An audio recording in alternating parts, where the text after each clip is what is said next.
반갑습니다. 자유민주주의 빵식입니다. 오늘 5월 15일 토요일이고요. 자, 지금 밖에 비가 많이 내리고 있는데 시원합니다. 이 며칠 굉장히 더웠는데 자, 이번 비로 날씨가 살짝 시원해지면서 춥지 않게 아주 화창한 날이 좀 왔으면 좋겠습니다. 자, 오늘 주말이라서 여러분들 집에서 푹 쉬고 계실 텐데요. 저는 오늘도 시원한 빗소리를 들으면서 방송을 시작해 보도록 하겠습니다. 자, 오늘 코로나 1일 확진자부터 말씀을 드릴게요.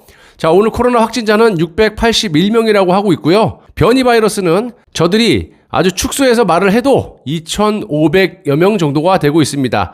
자, 원래는 이보다 절반 정도밖에 발표를 안 하고 있었는데 저는 개인적으로 이보다 훨씬 많은 사람들이 변이 바이러스에 감염이 돼 있다라고 보고 있습니다. 참고로 국내 코로나 감염자 중에 변이 바이러스가 차지하고 있는 비중은 약 10% 정도 차지하고 있다라고 하고요. 자, 이것도 전 더 많을 거라고 개인적으로 확신을 하고 있어요. 자, 여러분, 제가 그 영길이가 더불어민주당의 당 대표가 됐을 때 앞으로 저 인간이 노무현 탄핵이라든지 드루킹 댓글 사건을 촉발시킨 당시 당대표였던 추미애와 같은 케이스가 될 거라고 말씀을 드린 바가 있고, 저자가 아무 생각 없이 불쑥 내뱉는 그런 말실수로 인해서 자중질환이 벌어질 확률도 크다. 아마도 자신을 위해서 분탕을 칠 확률도 많다라고 말씀을 드렸는데 당선 첫날부터 희한한 짓거리를 하더만 어제는 문재인 면전에서 문재인이 사활을 걸고 추진하고 있는 탈원전에 반기를 드는 그런 말을 했습니다.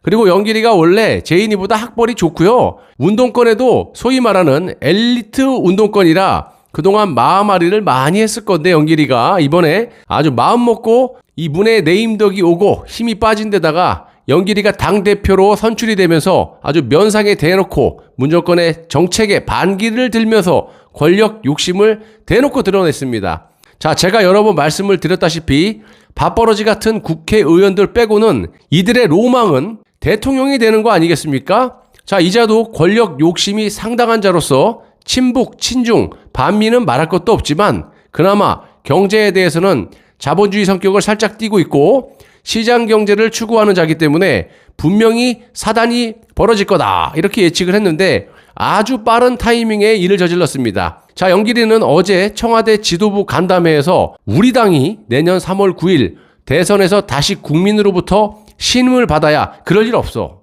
저 그런 생각도 하지 마.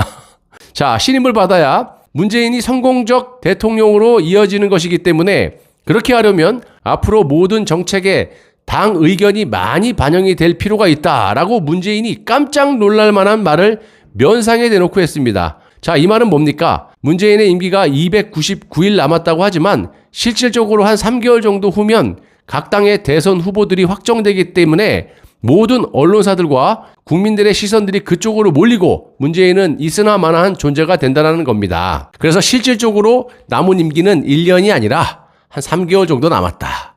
근데 아니죠. 굉장한 스포트라이트를 문재인이 받을 수도 있습니다. 그간 4년간 해먹은 각종 비리들이 수사를 통해 만천하에 알려질 테니까 수사에 대한 기사들이 도배를 할 수도 있다는 거죠. 자, 아무튼 영길이가 제인이 면상에 대놓고 이제 넌 빠져 있어. 우리가 알아서 할 테니까. 이 말입니다.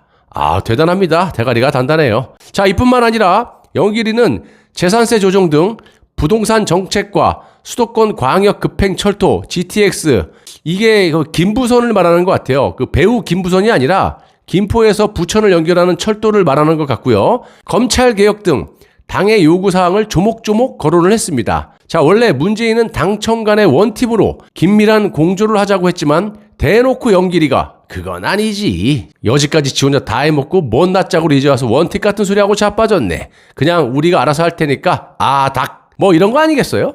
자, 그러게 문재인은 그간 4년간 소통이라는 것도 없이 지 혼자 독불장군처럼 국정을 지 마음대로 해왔고 이제 와서 힘 빠지니까 나 좀 도와주세요. 우리 같이 놀면 안 될까요? 이지랄하고 있는 거예요. 지나가다가 돌 맞아 죽어도 아무런 의심이 되지 않을 정도의 문재인과 뭐 한다고 같이 하겠습니까?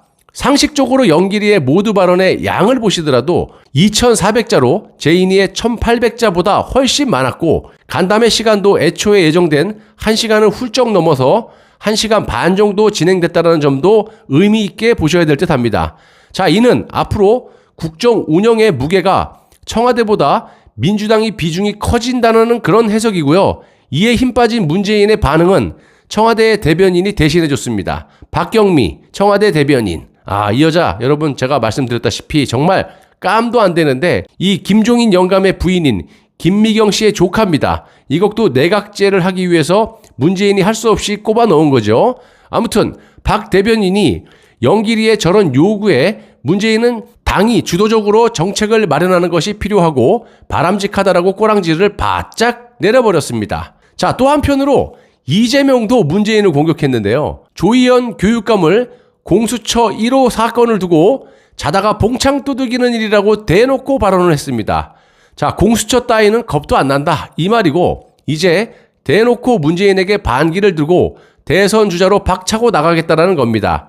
또한 친문 좌익들의 표를 싹 다 긁어 모을 수 있다라는 자신감도 표출한 셈이라고 보여지는데 자, 우리 쪽에서 봤을 때 이 양날의 칼날 이재명 저자가 대통령이 되면 현재 3명의 대선 주자 중에 확실하게 문재인과 그 세력들을 모조리 척살할 가장 유력한 대선 주자임은 분명한데 저자가 당선이 돼서 이 나라를 통치한다는 건 정말 어불성설이죠. 문재인보다 더 강력하고 정신 나간 독재를 할 인간이다 보니까 지지를 할 수 없는 노릇이고 하나같이 후보라는 사람들이 왜 저 모양 저 꼴인지 매우 안타까운 현실에서 우리가 살아가고 있습니다. 그냥 무정부로 가는 게 속 편할 듯한데 여러분들은 어떻게 생각하세요? 자, 아무튼 이재명이는 어제 14일 공수처의 수사 대상은 막강한 힘을 갖는 고위 권력이기 때문에 공수처는 국민의 전폭적인 신뢰와 지지를 필요로 한다. 그렇지만 지금의 공수처의 엉뚱한 1호 사건 선정으로 존재 기반이 흔들리고 있다. 이 말은 왜 곁가지를 수사하고 자빠졌냐.